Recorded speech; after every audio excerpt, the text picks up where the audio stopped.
नमस्कार दोस्तों, क्विस्ट फोरम में आप सभी का स्वागत है। जैसा कि हम हिंदी साहित्य पढ़ रहे थे, इसमें फर्स्ट लेक्चर का अध्ययन हम कर चुके हैं और लेक्चर सेकंड लेकर आए हैं, जिसमें भक्ति काल तक पढ़ चुके थे। ठीक है ना। अब हम इसके बाद किसको पढ़ेंगे? रीति काल के बारे में अध्ययन करेंगे। किसके बारे में? तीसरे नंबर पर कौन सा आता है? रीति काल। तो हम रीति काल के बारे में अध्ययन करेंगे। तो रीति काल को 3 भागों में बांट कर अध्ययन करेंगे। कितने? 3 भागों में। पहला आता है रीतिबद्ध। क्या आता है? रीतिबद्ध। ठीक है ना, रीतिबद्ध।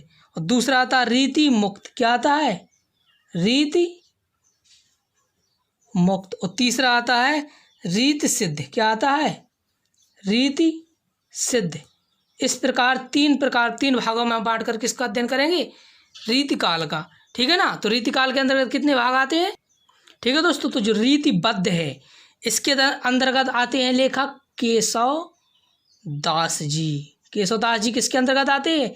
रीतिबद्ध। रीति मुक्त के अंतर्गत आते हैं घनानंद।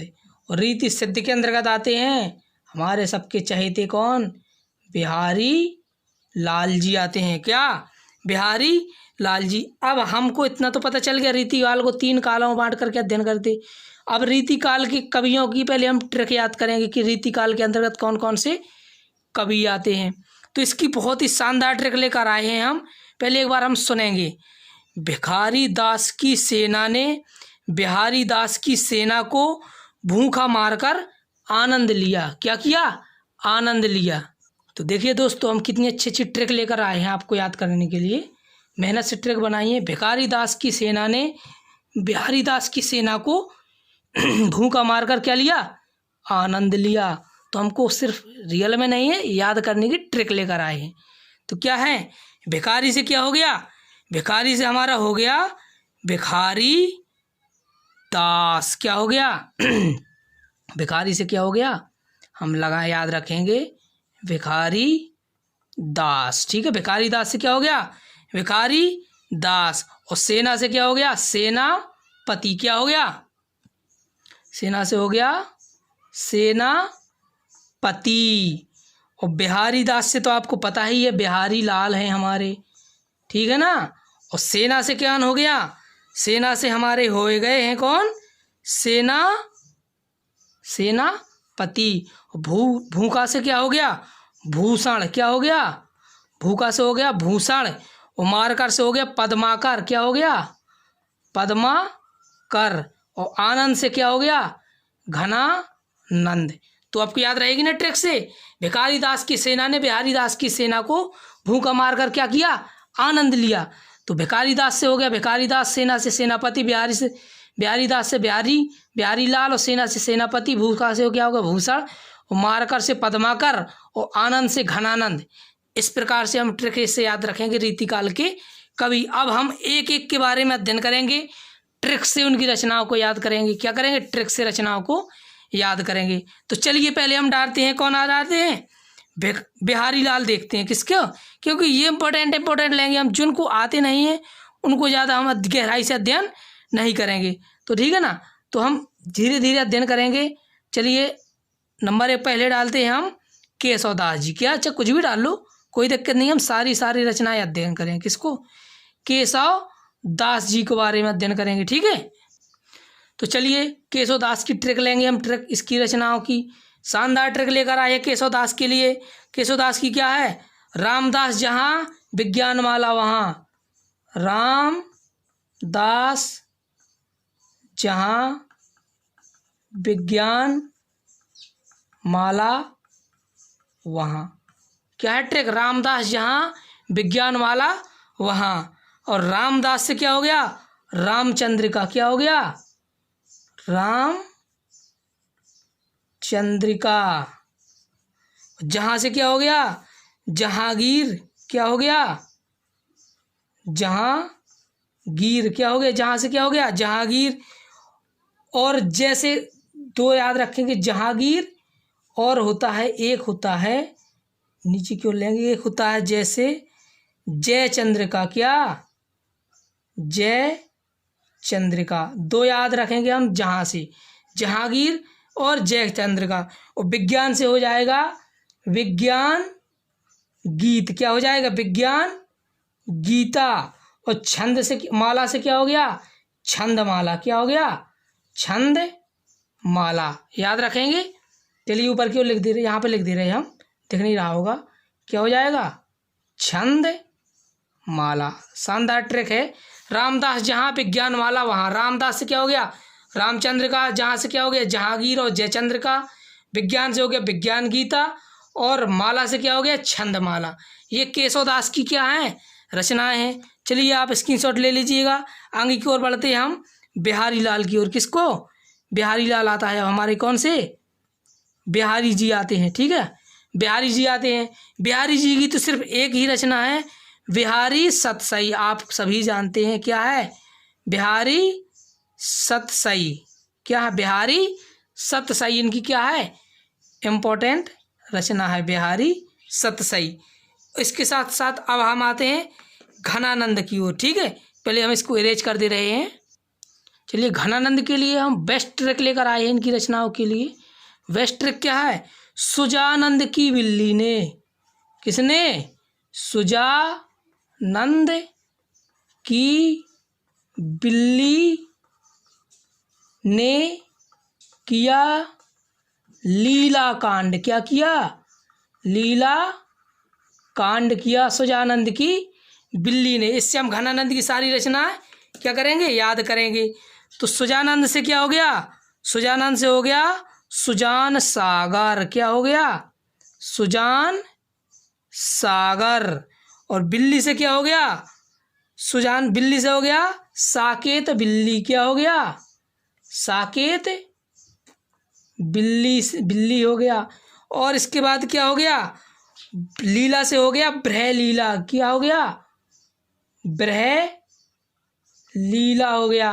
और कांड से क्या हो गया, कृपा कांड। क्या हो गया, कृपा कांड। क्या हो गया, कृपा कांड हो गया। ठीक है, एक और इनकी रचना बची है सुजान संबोधन। क्या हो गया, सुजान संबोधन। यहाँ पर इसको क्यों छोड़ें, सुजान संबोधन। देखिएगा, सुजानंद की बिल्ली ने किया लीला कांड। तो सुजानंद से क्या हो गया, सुजान से क्या हो गया, सुजान सागर। और आनंद से क्या हो गया, सुजान संबोधन कहते हैं। आनंद मिलाया तो संबोधन हुआ। तो बिल्ली से क्या हो गया, साकेत बिल्ली। लीला से क्या हो गया, ब्रह लीला। और कांड से क्या हो गया, कृपा कांड। तो इस ट्रिक से सुजानंद की बिल्ली ने किया लीला कांड से हम घनानंद की सारी रचनाएं क्या करेंगे, लर्न करेंगे, याद रखेंगे।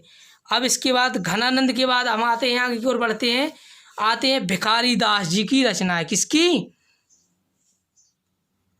भिखारी दास की बिल्ली ने, है ना, भिखारी दास की रचना। तो आपको पता है ना, सिर्फ इसकी एक ट्रिक याद रखना है, भिखारी का निर्णय। क्या हुआ, का निर्णय। कहने का तात्पर्य जिस रचना में क्या मिल जाए आपको, निर्णय लगा मिल जाए, वो भिखारी की क्या है, रचना है।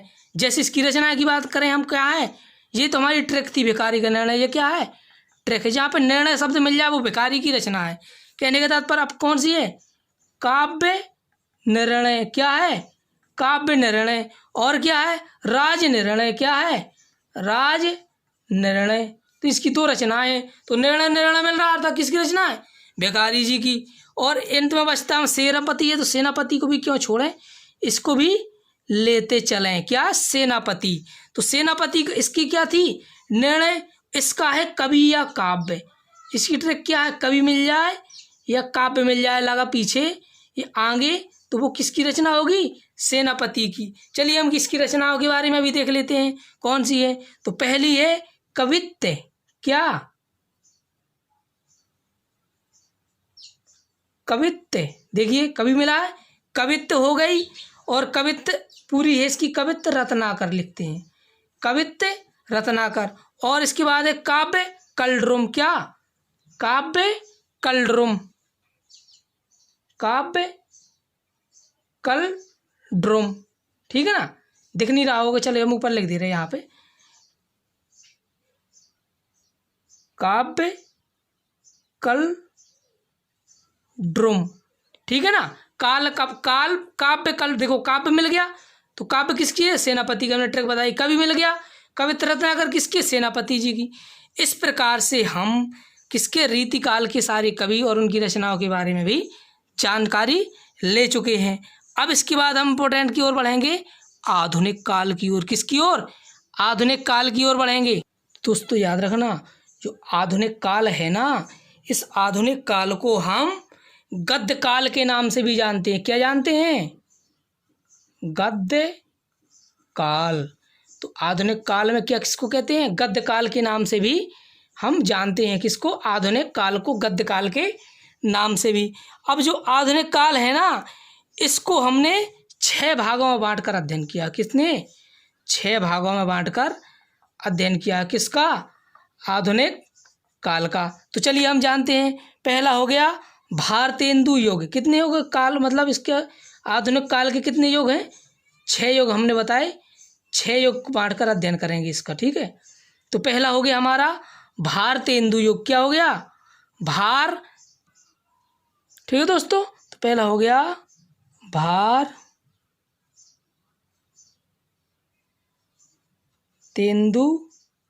युग। दूसरा हो गया द्विवेदी युग। क्या हो गया, द्विवेदी युग। और तीसरे नंबर पर आता है हमारा छायावादी युग। क्या, छायावादी युग। और चौथे नंबर पर हम आता है प्रगतिवादी युग। 5वें नंबर पर आता है प्रयोगवादी युग। और अंत में आता है नई कविता युग। इसका काल टाइम देखते, काल पीरियड देख लेते हैं हम। हमें बता आधुनिक काल कितना था हमारा, 1850 से अब तक। लेकिन इसका जब भारतेंदु युग होगा तो कितना होगा, 1850 से 1900 ईस्वी। द्विवेदी युग 1900 ईस्वी से हमारा होगा 1920 तक। और छायावादी 1920 से क्या होगा, 1920 से होगा 1936 तक।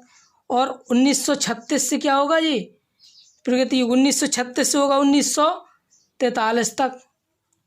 और ये 1943 से कहाँ तक होगा, ये होगा 1943 से 1950 तक। और नई कविता युग है ना जी, ये 1950 से अब तक होगा, अब तक। इस प्रकार से हमारा क्या है, आधुनिक काल को 6 भागों में, 6 युगों में बांटकर अध्ययन करेंगे। पहला क्या है, भारतेंदु युग, द्विवेदी युग, छायावादी युग, प्रगतिवादी युग, प्रयोगवादी युग और नई कविता, जब नई कविताओं की रचना होने प्रारंभ हो गई।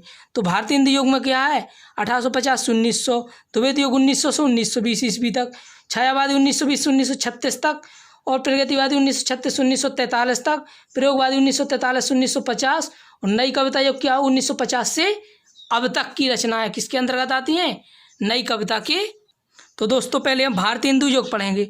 भारतेंदु युग के अंतर्गत एक कवि हैं, बहुत ही शानदार है, उनका नाम क्या है, उन्हीं के नाम पर आधारित है, युग के आधार पर, भारतेंदु हरिश्चंद्र। आप सभी लोग अच्छे से जानते होंगे भारतेंदु हरिश्चंद्र जी को, ठीक है ना। तो भारतेंदु युग के अंतर्गत इन्हीं को आते हैं।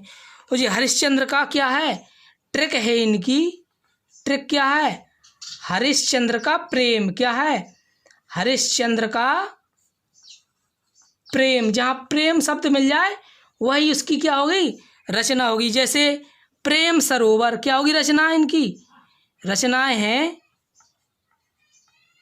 प्रेम सरोवर, प्रेम फुलवारी, प्रेम फुलवारी, प्रेम मालिका, प्रेम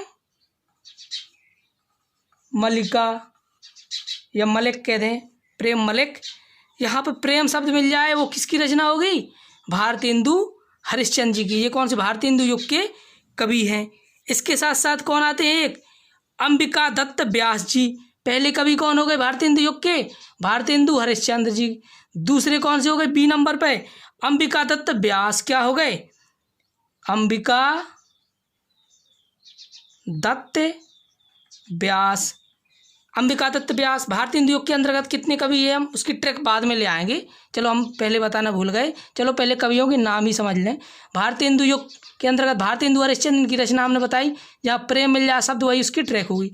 अंबिका दत्त व्यास जी हैं, इनकी ट्रिक होगी, ट्रिक से हम याद करेंगे जहाँ पर आवश्यकता ही होगी, जहाँ पर आवश्यकता नहीं होगी वहाँ पर हम ट्रिक देना उचित नहीं समझेगी, क्योंकि इनकी अंबिका दत्त की सिर्फ 2-3 ही है, तो उनको हम ऐसे ही याद रखेंगे।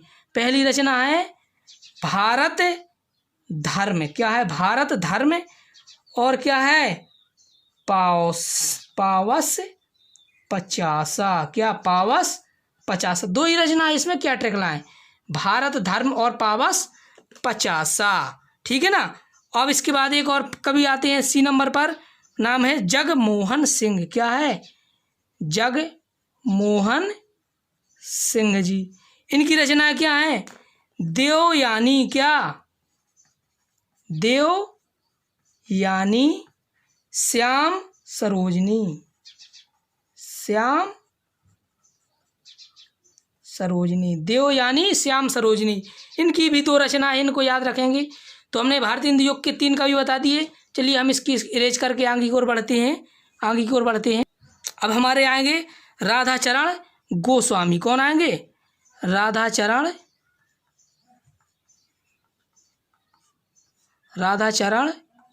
गोस्वामी। इसकी कौन कौन सी रचना है, इनकी सिर्फ एक याद रखना है, नव भक्त माल, इनकी रचना क्या याद रखना है, नव भक्त माल भर, इनकी एक रचना याद रखनी है। चलिए दोस्तों, अब हम ट्रिक यहाँ पर भूल गए थे शुरू में बताना, चलिए अब ट्रिक याद करेंगे हम कि जो हमने बताया भारतीय हिंदू युग के कवि कौन कौन थे। इसकी शानदार ट्रिक है, ट्रिक क्या है, भरत दत्त जग का स्वामी है, भरत दत्त जग का स्वामी है। इसकी ट्रिक है भारतीय हिंदू युग के कवियों को याद करने की। तो भरत से क्या हो गया, भारतेंदु हरिश्चंद्र, क्या हो गया, भारतेंदु हरिश्चंद्र, ठीक। और दत्त से क्या हो गया, अंबिका दत्त, क्या हो गया, अंबिका दत्त। और जग से क्या हो गया, जगमोहन, क्या हो गया, जगमोहन। और स्वामी से क्या हो गया, राधाचरण गोस्वामी, क्या हो गया, राधाचरण गोस्वामी। इस प्रकार से हम भारतीय हिंदू युग को अच्छे से याद रख सकते हैं। चलिए इसके साथ साथ अब हमारा क्या आता है, नेक्स्ट आता है इसके बाद हमारा आता है नया युग। कौन सा युग, द्विवेदी युग, क्या आएगा, द्विवेदी युग। इसके साथ साथ द्विवेदी युग करेंगे हम कंप्लीट, ठीक है। तो पहले हम इसको इरेज कर दे रहे हैं।